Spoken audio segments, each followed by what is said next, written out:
Shortly following Joel Embiid officially being shut down for the season due to those lingering issues in that left knee, there is another injury that we must discuss in regard to a star on this team, this time being Tyrese Maxey. And surprise, surprise, the Sixers organization does not seem to be handling things right in this situation. I'm going to break down the reports of what we know, what my eyes are telling me about how this version of Tyrese Maxey is not remotely healthy or a guy that should be clocking the level of minutes that he is, and what the right solution is to go from here for this Sixers team. But before I dive fully into it, do want to remind you guys to make sure you are smashing that subscribe button. That at this point in time, 28.4% of you guys watching these videos, that's all who signed up and subscribed. It is absolutely free, and we want as many of you as possible a part of this Sixers Digest family. Now, to get into the story of today, this is about the injury status of Tyrese Maxey. Now, this is not a guy that has missed much time of late. One game in the past 20-something, I believe, is the case there, but it is clear that he is not 100%. And my ears first kind of perked up to this in this quote from Nick Nurse last week at practice. And shout out to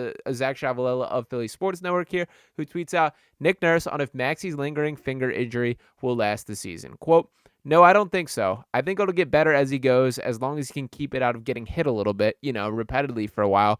But it's affecting him a little bit." And he continues on to say, he probably mentioned that to you. He's working on some things today to try and figure out how to release the ball a little differently, a little better, all those kind of things. And we'll see. I think he's figuring some stuff out. So this is what first perked my eyes up to this. Obviously, we kind of knew that Maxey's been dealing with some sort of battle here.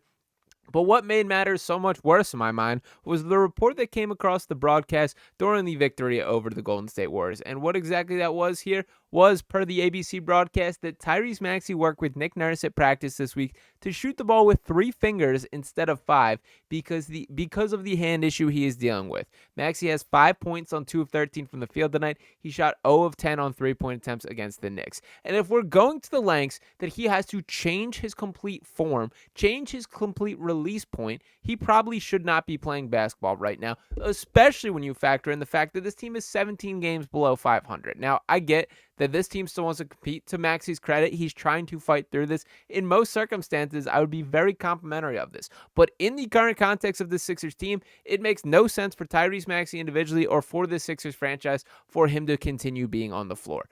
If this is a short-term issue and that needs to go, if this is just, miss 3 games and you're back out there, fine. If this is a long-term issue, then that needs to be addressed. I would rather it be addressed right now than linger on. And this is becoming a theme within the Sixers franchise, the mismanagement of the medical staff. I don't know if that is them not having a strong enough voice. I don't know if it's being overruled by coaches or players' voices in the conversation, but let's not forget this is freshly on the heels that we got this report from Joel Embiid specifically and Shams Charania specifically, saying that Joel Embiid and the Sixers experienced, quote, fundamental differences over the past month about how to treat Embiid's swelling left knee, Shams Charania said on NBA Countdown. Quote, "This all came to heat over the last couple of weeks, specifically when I'm told Joel Embiid went directly to 76ers owner Josh Harris about the state of his knee. Embiid believed he needed a different treatment approach for this versus the 76ers feeling you play on it, get in better condition, and then you can continue on this year." Now, granted, I disagree with that fundamentally. That doesn't make any logical sense to me. If you're not treating the issue,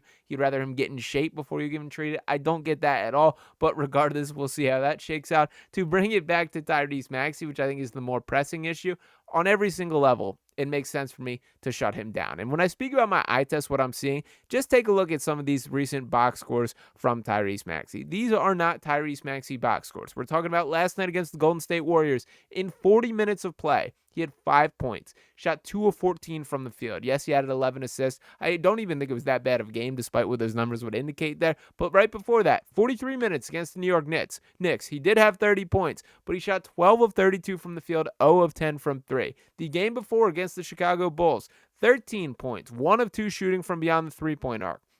Against the Nets, a little bit more normal outlook there. 31 points in 43 minutes, 5 of 11 from 3, 10 of 23 from the field. Against the Celtics, shot the ball fairly well, 6 of 10 from the field, but just 16 points, 1 of 4 from 3, that Brooklyn Nets game that he missed. And then really with his pop to the forefront of our attention was that Raptors game where he had 5 points, 1 of 9 from the field, 1 of 7 from 3. What we know Tyrese Maxey to be is a guy that is willing to let it fly. That as of yesterday, he was tied for second in the entire NBA in field goal attempts allowed. I don't mean that as a critique to him. This is more of the context of this team and him having to log that type of workload for the Sixers to function correctly.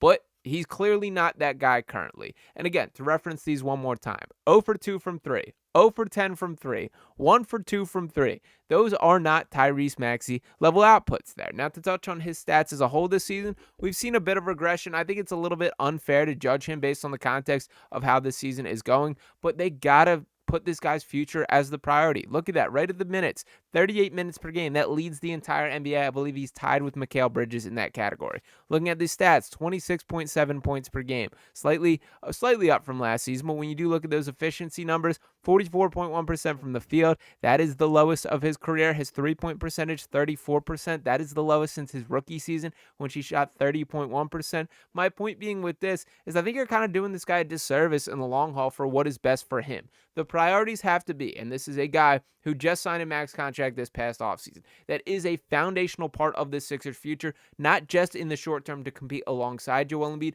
but to potentially carry that baton and be the face of the franchise when the post-Embiid era is here. And don't look around, but it might be coming sooner than a lot of us expect. So if that is the case, with all that being said about Tyrese Maxey, simply make the right decision for this guy's future.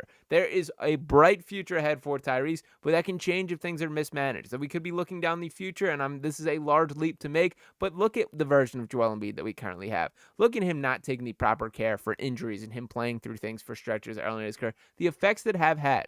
Don't let Tyrese Maxey head down that path as well. Now, I don't think any of this is as serious as some of the stuff that we've addressed with Joel. I think this is likely a bothersome hand injury. But with that said there, you can also develop quite a bit of bad habits when trying to over-adjust from these. And what kind of logic is it, if we're being honest, that you can play high-level basketball for a couple games and just not get hit in the hand?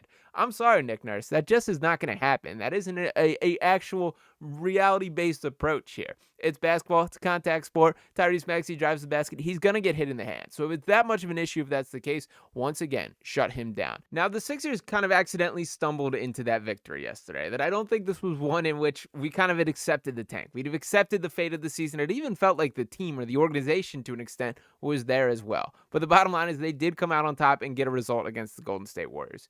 If you want to go to the lengths to where these aren't possible on a night-by-night basis, what does help the organization? It's shutting Tyrese Maxey down. Now, I get there to say, on every single level to me, I don't see the benefit of Maxey continuing to be out there. I'm not saying shut him down for the season, but give him a couple games off and let whatever that hand injury is rest up. I still think that there can be benefits being taken from the season from Tyrese Maxey's perspective, that he does have to learn a new skill set, being the absolute guy, being the whole source of offense just about on every single level. And it is unfortunate he has far more experience than that than most of us would expect to be the case, thinking about different stretches that he lived through. But that is the reality of the situation that he's in. Paul George has not pulled his weight often enough at the level that it was designed. Jared McCain, out for the year. Joel Embiid, out for the year. That it has been Maxey left to fend for himself. I feel bad from him on a human being level, but from a basketball level, he should look at this as a challenge. So maybe that is the case. Maybe that is the outlook from here. We let him to continue to battle. But the bottom line is, priority number one, everything should circle back to making sure that hand is right, and it does not feel like that is exactly how the organization is aligned at this current point. So